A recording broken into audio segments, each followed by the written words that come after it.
श्रीशैलेशदयापात्रं दैवक्त्यादिगुणार्णवं यतीन्द्रप्रवणं वन्दे रम्यजामातरं मुनिं रामानुजदयापात्रं ज्ञानवैराग्यभूषणं श्रीमद्वेङ्कटनाथार्यं वन्दे वेदान्तदेशिकं लक्ष्मीनाथसमारम्भां नाथयामुनमध्यमाम् अस्मदाचार्यपर्यन्तां वन्दे गुरुपरम्पराम् यो नित्यम् अच्युतपदाम्बुज युग्मरुग्म व्योमोदगस्थितराणि तृणाय मेने अस्मद्गुरोर् भगवदोषयैकसिन्धो रामानुजौसौ शरणं शरणं प्रपद्ये माता पिता युवदयस्तनया विभूति सर्वं यदेव नियमेन मदन्वयानाम् आद्यश्न कुलपतेर्बहुलाभिरामं श्रीमत्तदङ्क्रियुगलं प्रणमामि मूर्ध्ना भूतं सरस्य महादाव्यः भट्टनाद श्रीभक्तिसार कुलशेखर योगिवाहान् भक्ताङ्क्रिरेणु परहाल यतीन्द्रमिश्रं श्रीमत्प्राङ्कुशमुनिं பிரணதோஷ்மே நித்யம். ஸ்ரீமதே ராமானுஜாய நமஹா. அனைவருக்கும் இனிய காலை வணக்கம். இன்னைக்கு நம்மளுடைய பகவத் அடியார்கள் குழு ஸ்ரீ வைணவ குரு பரம்பரை அப்படின்ற அந்த குழுவினுடைய முதல் நாள் இன்னைக்கு நம்ம எல்லாரும் சந்திக்கிறோம். பகவானுடைய நிர்ஹேதுக கருணையாலும் ஆழ்வார் ஆச்சாருடைய பரிபூர்ண கருணையாலும் இந்த குழுவானது ஆரம்பிக்கப்பட்டிருக்கு. இன்னைக்கு முதல் நாள் நம்ம என்ன தெரிஞ்சுக்க போறோம் அப்படின்ற ஆர்வம் நம்ம எல்லாருக்குமே இருக்கு இல்லைங்களா? இப்போ முதல்ல ஒரு 5 ஸ்லோகம் நம்ம சொன்னோம் இல்லைங்களா? இந்த 5 ஸ்லோகமும் எத சொல்லுது அப்படின்னு பார்த்தா, இத பொது தனியன்கள் அப்படின்னு சொல்றதுண்டு. இந்த குழுவுல இருக்கிற நெறைய பேர நம்ம திருப்பாவை குழுலயும் இருந்தோம். அதுபோல 4000 திவ்ய பிரபந்த குழுலயும் இருக்கிறோம். ஸோ எல்லாருக்குமே தனியன் அப்டின்னா என்னன்றத தெரியும் அப்டின்ற நம்பிக்கை இருக்குது. இருந்தாலும் ஒரு சின்ன விளக்கம் மட்டும் குடுத்துக்கலாம். தனியன் அப்டின்னா என்ன அப்டின்னா, தனித்து இருப்பது அப்டின்னு பொருள். இப்போ ஒரு பாடல நம்ம படிக்க போறோம் அப்டின்னா, அந்த பாடல எழுதின ஆசிரியனுடைய பெருமைய சொல்லக்கூடியதா அமையறது தான் தனியன் அப்டின்றது நமக்கு தெரியும். நம்ம ஒவ்வொரு பிரபந்தங்கள் பார்க்குறப்பவும் தனியன்கள் அனுபவிக்கிறோம் இல்லைங்களா? இப்போ மேல சொன்னது என்ன அப்டின்னா, பொது தனியன் அப்டின்னு இருக்கு. அதாவது பகவான வழிபாடு செய்றதுக்கு முன்னாடி, இந்த தனியன்கள சேவிச்ச பிறகு தான் பகவான சேவிக்கணும் அப்டின்னு சொல்லி ஒரு கிரமம் வச்சிருக்கிறாங்க. என்ன அப்டின்னா, இதுல முதல்ல சொன்ன ஸ்லோகம் மணவாள மாமுனிகளுக்கு சொல்லப்பட்டது. 2வது குரு பரம்பரை அப்படின்னு சொல்லக்கூடிய அந்த ஆச்சாரியர்கள் அத்தன பேத்துக்குமா சேர்த்து சொன்னது. 3வது ராமானுஜருக்கு சொல்லப்பட்டது. 4வது நம்மாழ்வாருக்கு சொல்லப்பட்டது. 5வது ஆம், ஆழ்வார்கள் 11 இருக்காங்க இல்லைங்களா? எல்லா ஆழ்வார்களையும் சேர்த்து மொத்தமா சொல்லப்பட்டது. ஸோ இப்படி 5 ஸ்லோகத்த சொன்ன பிறகு தான் பகவானையே சேவிக்க ஆரம்பிக்கணும். எதற்காக இந்த கிரமம் இருக்கு அப்படின்னா, மேல சொன்னவங்க எல்லாருமே பகவானுடைய பக்தர்கள். அப்படி பக்தர்களுடைய திருவடிகள முன்னிட்டு கொண்டு நம்ம பகவான வழிபாடு செய்றப்போ, நம்மளுடைய குற்றம் குறைய பார்க்காம, பகவான் அந்த பக்தர்களுடைய பெருமை எத்தனையோ, அதன் அடிப்படையில நமக்கு அவர் கருணைய காட்டுறாரு அப்படின்றதுக்காகத்தான் நம்ம பக்தர்களுடைய பெருமைய முதல்ல பேசி, அதுக்கப்புறம் பகவான பேசக்கூடிய ஒரு வழக்கம் வச்சிருக்கிறாங்க. ஸோ அப்போ இன்னைக்கு நம்ம குழுவினுடைய தலைப்பு என்ன அப்படின்னு பார்த்தீங்கன்னா, பகவத் அடியார் கதைகள் அப்படின்னு நம்ம குடுத்துருக்கோம் இல்லைங்களா? பகவத் அப்படின்னா என்ன அப்படின்னா பகவான். அடியார் அப்படின்னா பகவான வழிபடக்கூடிய அடியவர்கள். அந்த அடியவர்களுடைய கதைகள தான் நம்ம பார்க்க போறோம் இந்த குழுவுல. அப்படின்னு சொல்லி தான் இதுக்கு இந்த பேர் வச்சிருக்கோம். சரி, ஓகே. பகவான் கதைகள காட்டிலும் அடியவர்களுடைய கதை அத்தனை சிறப்பு பெற்றதா அப்படின்னு பார்த்தா நிச்சயமா. ஏன் அப்படின்னா, பகவானுக்கு தனது பக்தர்கள் அப்படின்னா ரொம்ப ரொம்ப ரொம்ப பிரியம் ஜாஸ்தி.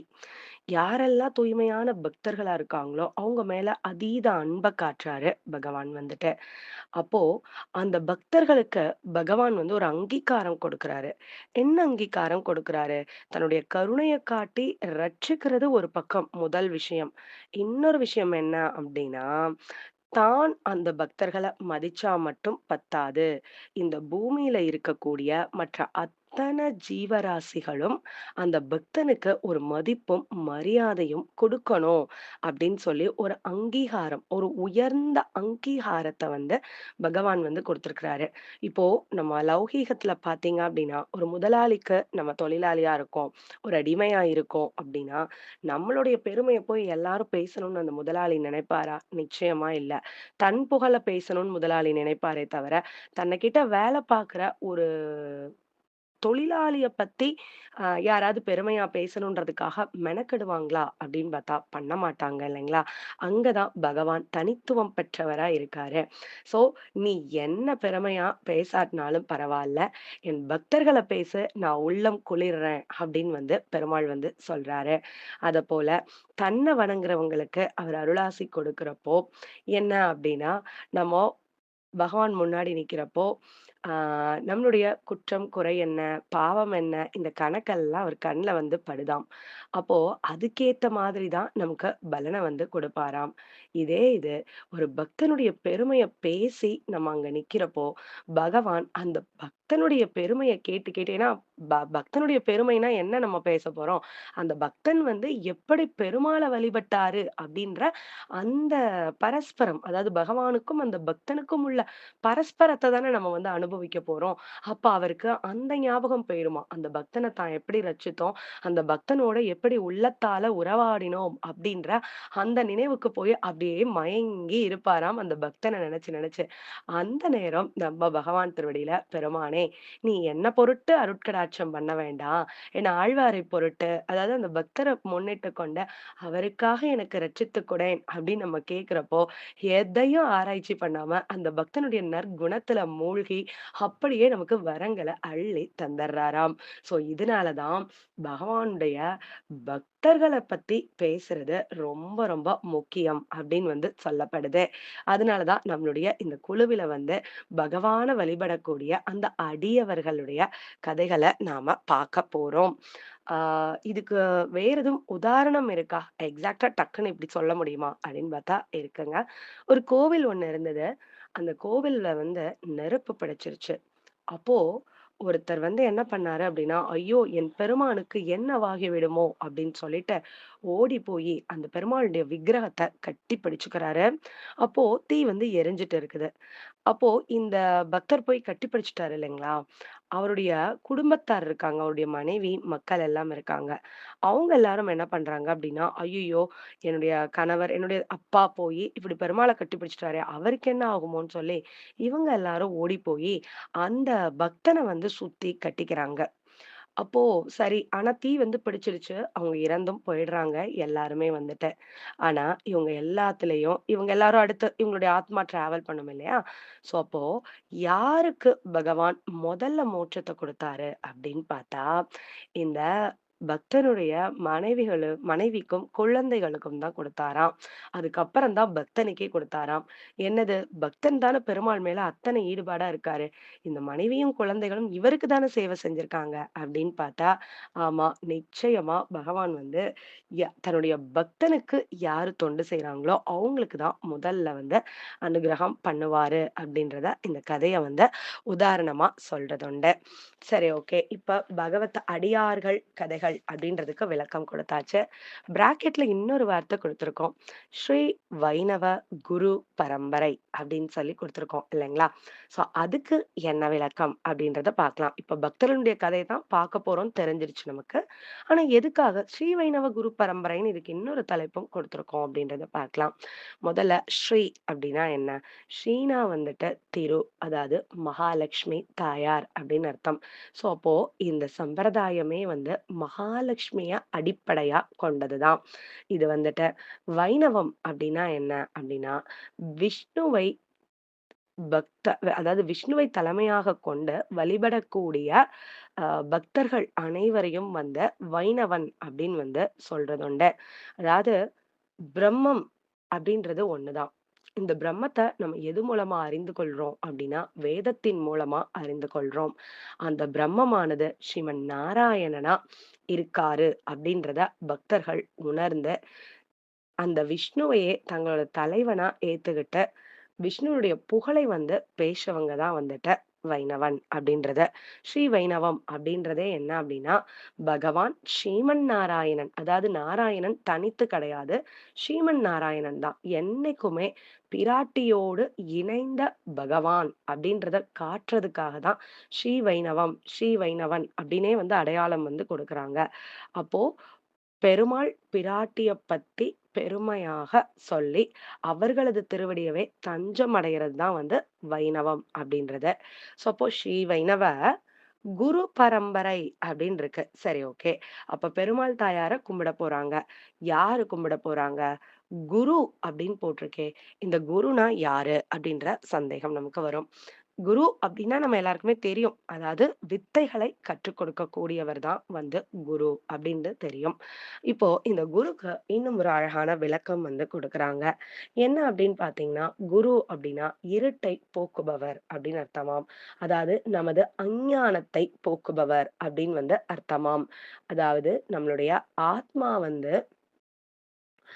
மிகவும் ஞானமுடையது. ஆனா, நம்ம பகவான் கிட்ட முழுசா ஈடுபட முடியாம, நம்ம தடுக்கிறது நம்மளுடைய கர்ம வினைகள் தான். இந்த குரு என்ன பண்ணுவாரு அப்படின்னு பார்த்தா, இந்த கர்ம வினைகள் அப்படின்ற அந்த இருட்ட நீக்கி, பகவான் யாரு அப்படின்ற அந்த வெளிச்சத்த காட்டி, இந்த ஆத்மாவுக்கு உஜ்ஜீவனத்த கொடுக்கக்கூடியவர். அதனால தான் இருட்டை போக்குபவர். அதாவது உள் இருட்டு. ஆத்மாவை சூழ்ந்திருக்கக்கூடிய அந்த இருட்டை நீக்குபவருக்கு தான் அ குரு அப்படின்னு பேரு. வேதத்துல மாத்ரு தேவோபவ, பித்ரு தேவோபவ, ஆச்சார்ய தேவோபவ, அதிதி தேவோபவ அப்படின்னு இருக்குன்னு சொல்றாங்க. நம்மளுடைய தாயை நம் தெய்வமாய் கொள்ள வேண்டும். நமது தந்தையை நாம் தெய்வமாக கொள்ள வேண்டும். நமது குருவாகிய ஆச்சாரியனை நாம் தெய்வமாக கொள்ள வேண்டும். அப்படி நம்ம வீட்டுக்கு வரக்கூடிய விருந்தாளிகளை நாம் தெய்வமாக கொள்ள வேண்டும் அப்படின்னு சொல்றாங்க. இதுல இந்த 4 பேத்துல குருவுக்கு ரொம்ப ஏற்றம் அப்படின்னு சொல்றாங்க. ஏன் அப்படின்னா, நம்மளுடைய பிறப்பித்த தாயும், தந்தையும் மிகவும் சிறந்தவர்கள் தான், மறுக்கவில்லை. ஆனா, இந்த தாய் தந்தையரை காட்டிலும் குரு ஒரு படி உயர்ந்தவர் அப்படின்னு சொல்றாங்க. என்ன காரணத்தினால அப்படின்னா, தாய் தந்தையர் உடலுக்கு தேவையான அனைத்து வசதிகளையும் செய்து கொடுத்து, நம்ம நல்லா இருக்கிறதுக்கு வழிவகை செய்றாங்க. ஆனா, இந்த குருவானவர் நம்மளுடைய ஆத்மாவே உஜ்ஜீவனம் அடையக்கூடியதற்கு ஒரு வழிய காட்டுறதுனால, தாய் தந்தையர் ஏன்னா இந்த தாய் தந்தையர் அப்படின்றவங்க இந்த ஜென்மத்துக்கு இந்த தாய் தந்தையர், அடுத்த ஜென்மத்துக்கு வேற தாய் தந்தையர். அப்படின்றப்போ, இவங்க இந்த ஃபுல்லா நம்மளோட டிராவல் பண்ணி நம்மளோட நன்மைய செய்வாங்க. ஆனா, இந்த குரு குடுக்கக்கூடிய இந்த ஞானம் அப்படின்றது, இந்த உடலே அழிந்து போனால் கூட, அடுத்த ஜென்மம்னு ஒண்ணு இருந்தாலும், அப்பவும் இந்த ஞானமானது நம்மோட டிராவல் பண்ண போறது. அப்போ லாங் டைம் ப்ராசஸ்க்கு இந்த ஆத்மாவுக்கு எது நன்மையோ, அத செய்றதுனால தான் குரு ரொம்ப சிறப்பிக்கப்படுறாரு அப்படின்னு சொல்றாங்க. அப்போ பரம்பரை அப்படின்னா என்னன்னா, வழி வழியாக வருவது அப்படின்றது நமக்கு தெரியும். இந்த பகவான் ஸ்ரீமன் நாராயணனை வழிபடக்கூடிய அந்த குருக்கள் ஒரு பரம்பரையா, வரிசையா நெறைய பேர் இருக்காங்க. தலைமுறை தலைமுறையா வந்துட்டுருக்காங்க. அப்போ அவங்கள பத்தி தான் நம்ம படிக்க போறோம் அப்படின்றது தான் இந்த இதனுடைய அர்த்தமே ஸ்ரீ வைணவ குரு பரம்பரை. இப்ப நமக்கு ஒரு சந்தேகம் வரலாம். என்ன அப்படின்னா, நான் பகவான் மேல ரொம்ப பிரியம் வச்சிருக்கேன். நல்ல பக்தி பண்றேன். அப்போ நான் பகவான நேரடியாவே நான் அணுகிக்கலாமே! எனக்கு குருன்றவரு ரொம்ப அவசியமா? அப்படின்றது நமக்கு ஒரு கேள்வி வரும் இல்லைங்களா? எதுக்காக இடைத்தரகர்கள் மாதிரி இந்த குரு நமக்கு தேவையா? அப்படின்ற ஒரு கேள்வி வரும் இல்லைங்களா? நிச்சயமா தேவைங்க. ஏன் அப்படின்னு கேட்டீங்கன்னா, ஒரு பெரிய ஆறு ஓடிட்டு இருக்குது. அப்போ யாராவது ஒருத்தவங்க அதுல குளிக்க போறாங்கன்னு வைங்களேன், யாராவது எடுத்த உடனே நடு ஆத்துல டபக்குன்னு டைவ் பண்ணுவாங்களா? ஏன் அப்படின்னா, அந்த ஆறினுடைய ஆழம் எத்தகையது, போக்கு எத்தகையது இதெல்லாம் தெரியாது. அதனால யாரா இருந்தாலும் ஆத்துக்குள்ள டபக்குன்னுலாம் யாரும் குதித்திட மாட்டாங்க. என்ன பண்ணுவாங்க அப்படின்னா, அந்த ஆற்றின் கரை ஓரத்துல மெதுவா கால் வச்சு உள்ள இறங்கி, படிப்படியா இறங்கி தான் அந்த ஆத்துக்குள்ள நடுவுல போய் நின்னு நல்லா மூழ்கி குளிப்பாங்க. இல்லைங்களா? அதப்போல தான் பகவான்றவரு எவ்ளோ ஆழம் மிக்கவரு, எவ்ளோ கருணை வாய்ந்தவரு அப்படின்றத வெளியில இருந்து பார்க்கறக்கு நமக்கு தெரியவே தெரியாது. தெரியாது. நம்ம நேரடியா போயி பகவான் சொல்லி குதிச்சோம் அப்டின்னா, நமக்கு வந்து நம்மளோட கர்ம வினை, நம்மளுடைய இதெல்லாம் பார்த்து பகவான் வந்து நமக்கு தண்டனைய குடுப்பாரா? இல்ல நன்மைய செய்வாரா? அப்டின்றது வந்து தெரியாது. அது வந்து பகவான் கையில தான் வந்து இருக்குது. அவர் என்ன நெனைக்கிறாரோ, அவர் கருணையும் காட்டுறக்கு வாய்ப்பு இருக்கு. என் குற்றத்தையும் பார்த்து தண்டிக்கிறதுக்கும் வந்து வாய்ப்பு இருக்கு. ஆனா, அது இல்லாம இந்த கரை ஓரமாக இருக்கக்கூடிய அந்த பக்தருடைய புகழை பாடிக்கிட்டே, அந்த பக்தர்களுடைய திருவடிய சரணாகதி அடைஞ்சு, அப்படியே மெல்ல உள்ள இறங்குனோம் அப்படின்னா, நிச்சயமா நம்ம வந்து ரொம்ப சேஃபா பகவானுடைய அனுகிரகத்த மட்டுமே வாங்கலாம். அப்படின்றத தான் வந்து சொல்றாங்க பூர்வர்கள் வந்துட்டு. ஸோ அந்த அளவுக்கு குருன்றவங்க நமக்கு ரொம்ப ரொம்ப முக்கியமானவங்க. நல்லா யோசிச்சு பாருங்களேன். நம்ம பிறந்து வளர்றோம். நம்மளா நமக்கா பகவான்னா யாருன்னு தெரிஞ்சிருமா? எல்லா விஷயங்களும் நமக்கா தெரிஞ்சிருமா? அப்படின்னு பார்த்தா நிச்சயமா இல்ல. வேற யாரோ ஒருத்தவங்க தான் நமக்கு வந்து அத வந்து சொல்லிக் கொடுக்கணும் இல்லைங்களா? ஸோ அப்படி யாரு பகவத் ஞானத்தை நமக்கு ஏற்படுத்தி கொடுக்குறாங்களோ, அவங்கள தான் நம்ம வந்து குரு அப்படின்னு சொல்றோம். ஆனா, நம்ம யார வேணாலும் குருன்னு ஏத்துக்கலாமா? அப்படின்னு பார்த்தா நிச்சயமா இல்ல. ஒரு குரு அப்படின்னா, அவருக்கு 16 விதமான குணங்கள் வந்து இருக்கணுமாம். அதுல முக்கியமா சொல்லப்படுறது என்ன அப்படின்னா, ஒரு குருவானவர் சகல வித்தைகளையும் கற்றுக்கொள்ள வேண்டும். சந்தேகம் இல்லாமல் தெளிவா கத்துட்ருக்கணும்.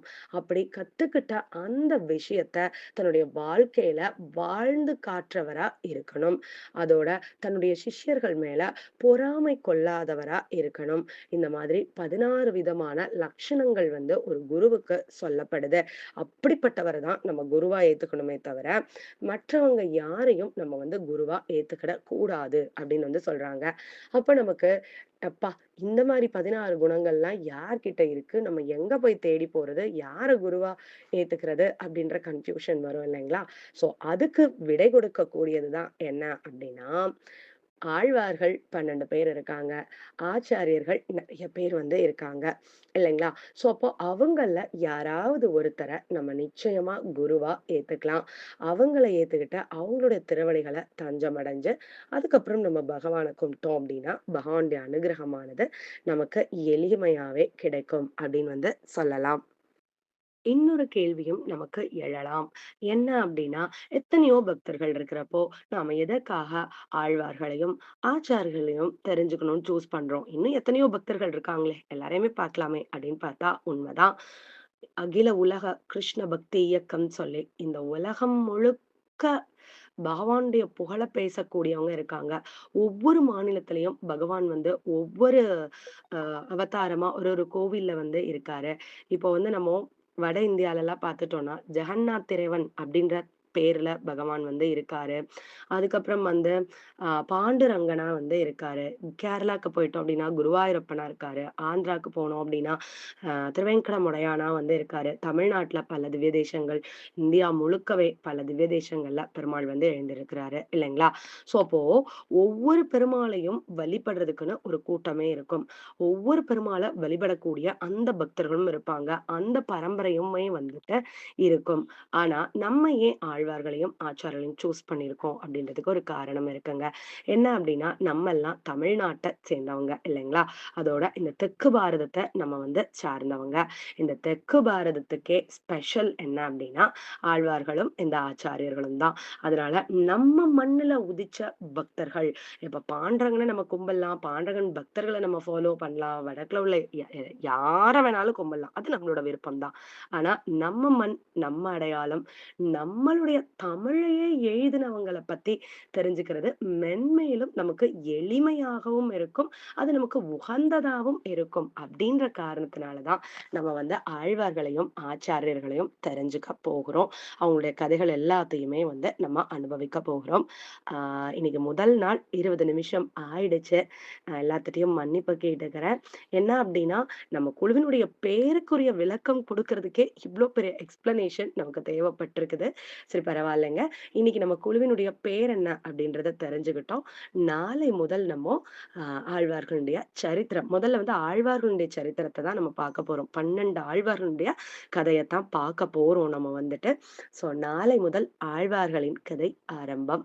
ஸ்ரீமதே ராமானுஜாய நமஹ. நன்றி.